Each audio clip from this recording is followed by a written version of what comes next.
God said, let there be light, and there was light, and God saw the light, and that it was good. But there's something very strange, because every time you see that in the Bible, it's misused. Chuck Missler explains Genesis, and he gives us evidence that we could trust in the Bible and know that it is reliable. So let's get right into it. Shout out to Chuck Missler and Promise Keepers for posting this. Let's get into it. In the beginning, God created the heaven and the earth. Now, if you master and understand and command that, it'll solve all your other problems. That's the granddaddy of them all. In the Hebrew, of course, it goes from right to left. All languages flow towards Jerusalem. You know that. East of Jerusalem, they go right to left. West of Jerusalem, they go left to right. And whether it's Cyrillic or English or Latin on the one hand, or Aramaic, Hebrew, or whatever on the Sanskrit on the right. But anyway, Bereshit, bara, the word bara is to create out of nothing. There are other words that can be used, aser, vasib, that's to make or fashion. When it used bara, that's from out of nothing. And then we encounter Bereshit, bara, Elohim. Now, you probably know enough Hebrew exposure to know that a masculine a word with an I-am ending is a plural. Elohim is a... Well, it's also fascinating to see that the Bible says, in the beginning, there was nothing. God created something out of nothing. And based off of science, we realize that there was nothing in the beginning and somehow something was created. I think a creator points to that. But there's something very strange, because every time you see that in the Bible, it's misused. You know enough about language to know the noun is supposed to be declined with the verb. They're supposed to match. Elohim is a plural noun, but it's always used as a singular by the verb. Elohim, every place you see it, is a technical error in a sense.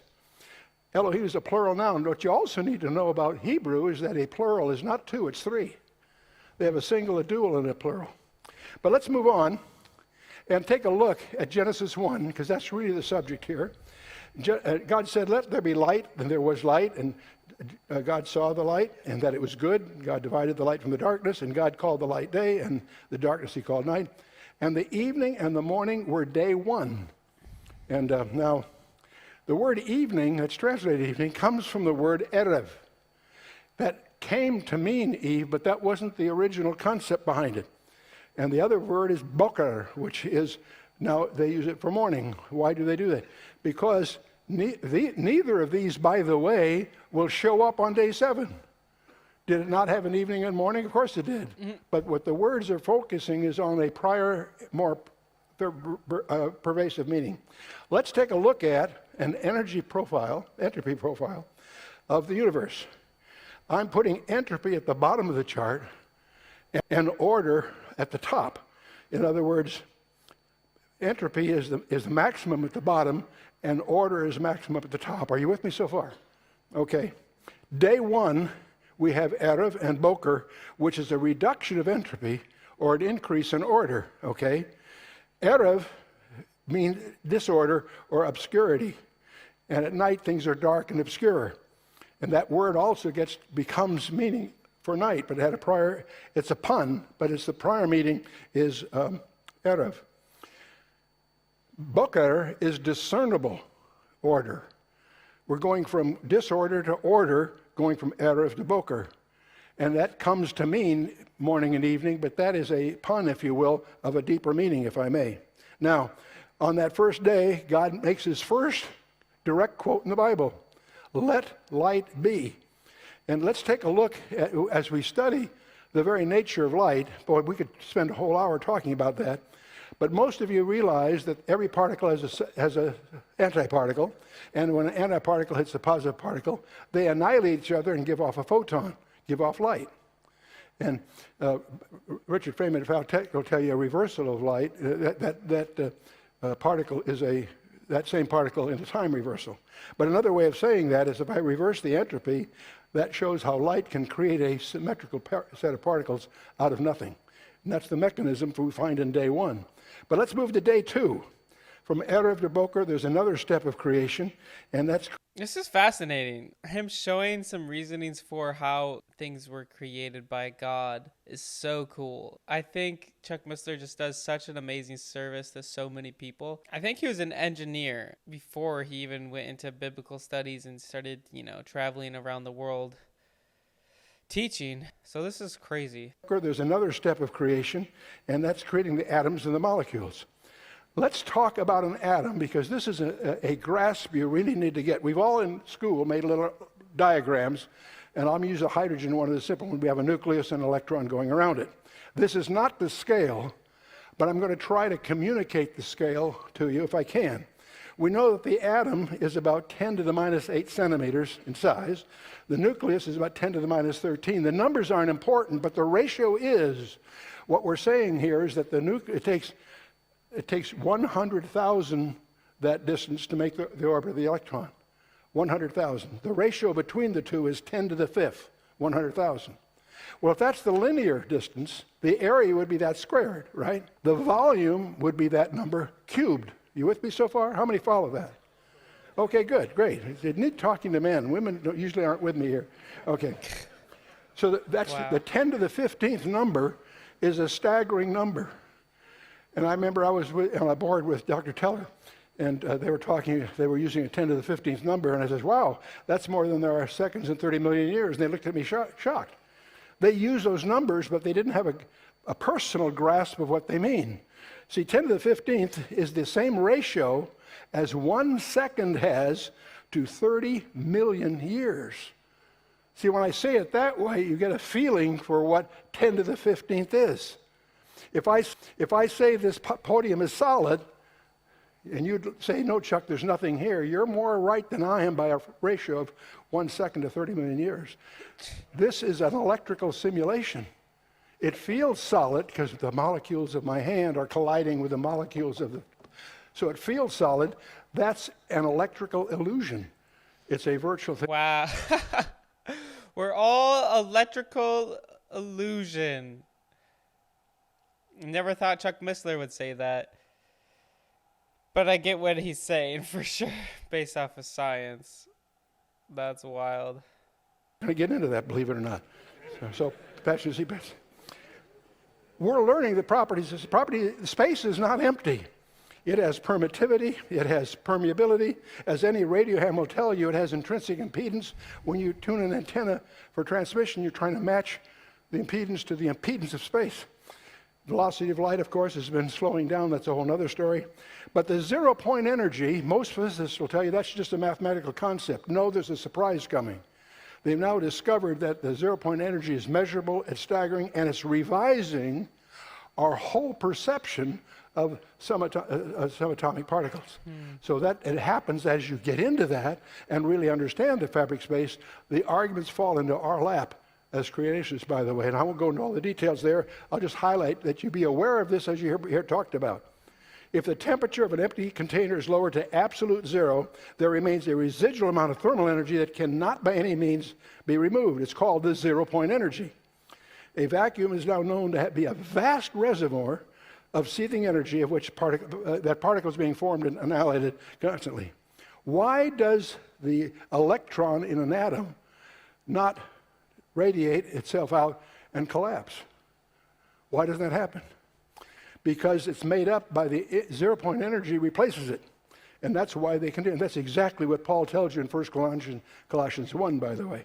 No way. He existed before everything else. He holds all creation together. Is creation being held together? Yes, 100%. We'll move on here. Let's go to day. We're just getting warmed up. We're going to day 3 already.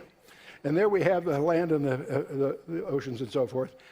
Just take one thing off the earth, take a leaf off a tree, and you discover it's more complicated than most of us can possibly understand. In fact, not only that leaf itself, but its place in the cycle. The plants give off the oxygen and the sugar, and the animals need that, and they give off the CO2, which the plants need. And this whole model is in balance. An argument against atheism is this very point. In order for animals, you think, to evolve, they need all of those elements for any of them to survive. But if one was missing, they would all die. That's the thing. You think, oh, all these things would have to be in place for them to even evolve in the first place. But they don't. That's why it points to Creator every time, more and more, The more evidence and science you discover, the more you realize that God is real and there's a creator, there's a designer, and that's the most plausible evidence. That not only means it was created, it means it's being maintained. They always say 1% change in the ozone is going to bring cosmic disaster. You've heard that from your greenies, right? Well, if that's true, who balanced it so delicately in the first place? See, that argument that it's rare is an argument for creation, not the accident of design. Yep. But we'll move on. Let's go to day 4. Adrian Boker, we come to what we call our solar system. Bear with me on this model, because I think this is one of the things you'll want to take away in your notes. Robert Burnham publishes a celestial almanac, and in that he has a chapter that's too provocative to pass. He takes advantage of a coincidence. The number of inches in a statute mile is 63,360. Okay. It turns out, the basic unit in astronomy is the distance from the Earth to the Sun. That's called an astronomical unit. It happens, the number of inches in a statute mile is roughly about 63,300. The number of astronomical units in a light year is roughly the same number, into 0.1% difference. So that's a convenient way to make a model. If we're going to make a model here of the universe, we can use that ratio and carry it out. In Burnham's model, 1 inch represents the distance of the sun to the earth. 1 mile represents a light year. You with me so far? Okay. Well, the sun is about a 9,000th of an inch. Let's call it a 100th of an inch. Okay. So it's about the size of a period on a sentence on your paper. On your piece of paper, you have a period there. That's about, I'm going to suggest that's probably about a 100th of an inch. You with me? That's the size of our sun in this model. Mercury and Venus, 4/10 or 7/10 radius. Mars, about 1.6 inches. Jupiter, about 5 inches. Saturn, about 9.5. Uranus, about 19.2. Neptune, 30.0. Pluto, 39.5 inches. In other words, if we're building this model, we have a period, the center, the sun, and the entire model would be within a radius of 1 meter. Are we together so far? Yeah. So far we're doing it. We can sort of visualize that. That's important. Well, the nearest star is Alpha Centauri, 4.5 light years away. Okay, so we need a speck. It's about the same size as our sun, so it's a speck about the size of a period that we've got to not only place 4.5 miles away in our model. Okay, that's 2 specks of dust, 4.5 miles apart. How much influence would gravity have? Two specks of dust, 4.5 miles away, when you're supposed to square the distance between them. In other words, it's worse than that. By the way, the Milky Way would be 100,000 miles in radius. If you look at your equation of gravitation, it has a denominator of the distance squared. In other words, whatever the distance is, you've got to square that in the denominator, which means the further away they are, it disappears into being meaningless. You with me so far? Wow. See, the plasma physicists have been trying to tell that to us for several decades. The astronomers aren't listening. They haven't done the math. If you take a look at your fundamental forces from your textbooks, you'll discover that gravity is 10 to the minus 38, electromagnetic 10 to the minus 2. In other words, electromagnetics outperform gravity by 10 with 36 zeros after it. Not 36,000 times, Sheesh. 36. The intricate design of everything putting together, so vast, so perfect, just gets me in awe. Like, to think how small we are compared to everything within the universe makes you realize how amazing God is. And that puts us into perspective when all these weird things happening on this earth, yes, they're important, but like at the end of the day, we still have breath in our lungs. We still have the ability to breathe and do life. And we should be always thankful for all that God is doing. You're going to call and by the way, electric pushes and pulls. Gravity doesn't. So the real point is, the minute you go beyond our solar system and look at the sky, the galaxies, gravity is a non-player. Wow. And what's astonishing, there are bright mathematicians spinning all kinds of theories that make no sense because they haven't done the math. 99.9% of the mass of the universe is not solid. It's not solid, liquid, or gas. It's plasma. It is ionized gas. And the plasma pioneers have been trying to tell us that they can create the same shapes in the laboratory using Maxwell equations, not gravity. And so that we have all this in our briefing package if you want to chase these things down. But the real point is, let's go one step further. We then have the birds, and we have this whole business of the death of Darwinism. The thing that put the nails in Darwin's coffin was, of course, microbiology. Advances in microbiology, the DNA and so forth, have dealt the death blow to Darwinism. The DNA happens to be, we discover, a 3 out of 4 error-correcting code. An alphabet of 3 to use 3 out of 4, alphabet of 22, 3 out of 4. That is, there's probably not an engineer in the audience can design an error-correcting code. Error detecting, step 1. No, the next step is an error-correcting code. It turns out if you use 11 bits rather than 8 for a byte, you can make it error-correcting to a certain level.